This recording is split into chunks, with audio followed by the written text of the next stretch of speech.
Bonjour et bienvenue dans cette nouvelle vidéo. Alors je reçois pas mal de messages, notamment des messages de remerciement et de soutien, et ça me fait super plaisir, je vous en remercie, ça me pousse à continuer et à vous faire plein de nouvelles vidéos. Il y a ces messages et il y a aussi des questions. Et parmi ces questions, il y en a une qui revient très souvent, c'est comment se manifeste le TDAH chez l'adulte.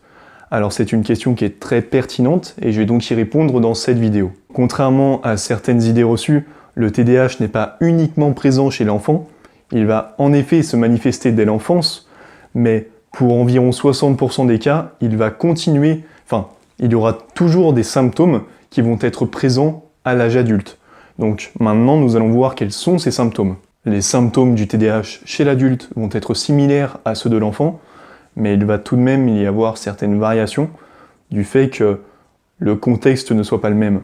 Et donc, premièrement, le TDAH chez l'adulte va se manifester par des difficultés d'attention. Sa capacité à rester concentré sur une tâche va être réduite, et notamment si cette tâche ne lui apporte que très peu de plaisir et très peu de satisfaction dans l'immédiat. Et dans certains contextes, dans certaines situations, ça pourra vraiment lui poser problème. Par exemple, s'il exerce un métier, un travail qui ne lui plaît pas, ou qu'il a choisi un petit peu par défaut, donc qu'il n'affectionne pas plus que ça va être réellement problématique pour lui, parce que sa capacité d'attention va être plus faible, va être réduite, sa distractibilité va être, elle, bien présente, ce qui veut dire qu'il va être perturbé au moindre élément perturbateur, justement, dans son environnement, son niveau de productivité également va être affaibli.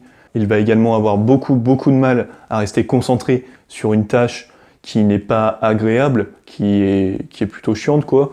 Ça va vite le gonfler, et au bout de quelques minutes, il va décrocher, et ça va être très dur pour lui de maintenir une attention pendant vraiment une longue durée, quoi.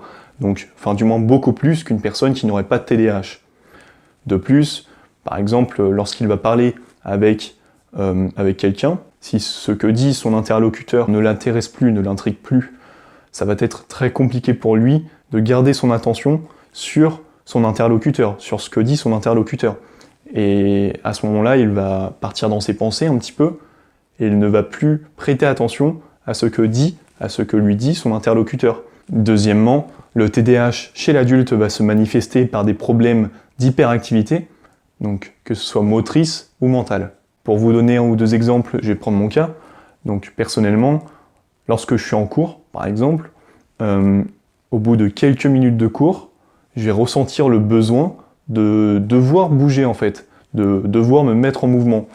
Il va être très dur pour moi de rester plusieurs minutes sans bouger. Je vais être forcément en train de bouger ma jambe, ou être en train de bouger mon bras, ou être en train de m'amuser avec mon stylo, voilà. C'est impossible pour moi de rester sans bouger sur ma chaise pendant plus de 2-3 minutes. Et j'ai d'ailleurs un second exemple, qui est que je ne peux pas ne pas penser. Je pense tout le temps et en permanence. Une personne qui a un TDAH ne sait pas ce que ça veut dire ne pas penser. Vous lui posez la question, vous lui dites « tu penses à quoi en ce moment ?» C'est impossible qu'il vous réponde « je ne pense à rien », parce qu'il est obligatoirement en train de cogiter dans sa tête. Troisièmement, le TDAH chez l'adulte va se manifester par des problèmes d'impulsivité.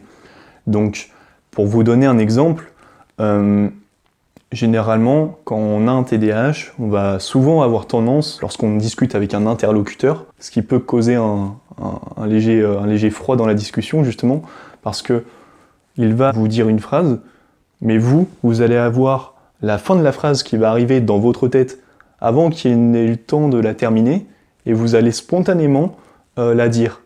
Et ça peut être problématique. Donc voilà, ça c'est un premier exemple. Et j'ai d'ailleurs un second exemple qui est que dans certaines situations, vous allez réagir d'une certaine façon et après vous allez le regretter. Et ça, c'est justement dans cette situation-là que ça va être problématique. Parce que sur le moment, vous allez réagir d'une certaine façon face à une situation et vous n'allez pas forcément vous rendre compte de la façon de laquelle vous avez réagi, quoi. Et c'est plus tard que vous allez y réfléchir et que vous allez vous dire « ouais, merde, j'aurais peut-être pas dû réagir comme ça ».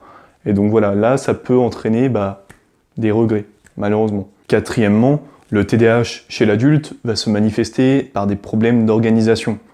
Donc ces problèmes d'organisation vont être présents chez toutes les personnes qui ont un TDAH et ils vont être problématiques, notamment pour les personnes qui ne trouvent pas de solution, mais d'astuces qu'ils vont mettre en place au quotidien et qui vont leur permettre de remédier, de combler ce manque d'organisation. Pour prendre mon cas, il y a encore quelques années, j'avais énormément de retard, donc que ce soit à mes rendez-vous, en cours, notamment en cours, ça, voilà, j'en avais un par jour, et là maintenant ça va mieux, j'en ai quasiment plus, car je suis beaucoup plus discipliné qu'il y a quelques années, mais un des problèmes d'organisation qui va vraiment avoir des conséquences, ça va être au niveau des projets.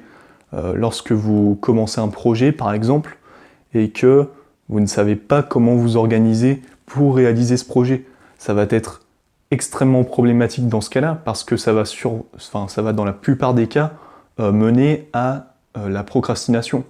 Et la procrastination, c'est le fait de remettre à plus tard, et ça fait que du coup, vous allez passer à côté d'opportunités et à côté de pas mal de choses que vous auriez pu réaliser avec une meilleure organisation. Je vous ai d'ailleurs préparé une seconde vidéo qui, elle, est orientée et axée sur la procrastination, donc qui est en lien dans la description. Et dans cette vidéo, je vous donne des conseils et des actions concrètes à mettre en place pour vaincre la procrastination en ayant un TDAH. Donc si vous en avez marre de toujours remettre à plus tard et de passer à côté de belles opportunités, n'hésitez pas à foncer voir cette vidéo et j'espère qu'elle vous apportera un maximum d'informations utiles qui vont vous permettre de vaincre la procrastination. Maintenant, nous allons voir quelles sont les conséquences justement de ces symptômes sur la vie d'une personne qui a un TDAH. Alors la première conséquence, donc la conséquence qui est pour moi la conséquence majeure, ça va être au niveau de l'estime de soi. Une personne qui a un TDAH a généralement une estime d'elle-même qui est assez faible, notamment due au fait que cette personne a pu avoir des réactions qui peuvent paraître dans notre société un petit peu disproportionnées ou dues à son impulsivité par exemple. En fait, ça va être un ensemble de facteurs qui, une fois mis ensemble, vont affaiblir, vont impacter négativement l'estime que cette personne a d'elle-même.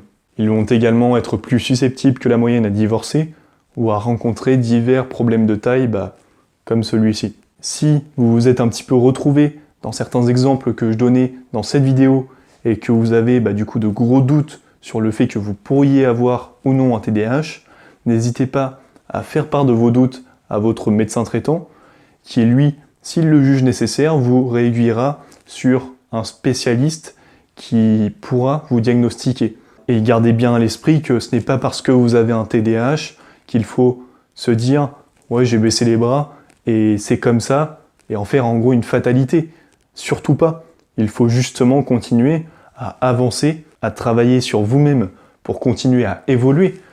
Et il ne faut vraiment surtout pas faire de ce trouble une fatalité. Vous avez de nombreuses forces, de nombreuses compétences que vous ignorez encore sûrement. Et nous arrivons déjà à la fin de cette vidéo.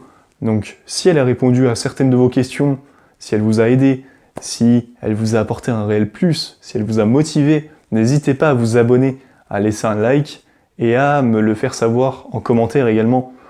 Partagez-la un maximum et nous nous retrouvons bientôt dans une prochaine vidéo. C'était un plaisir, c'était Arthur, ciao.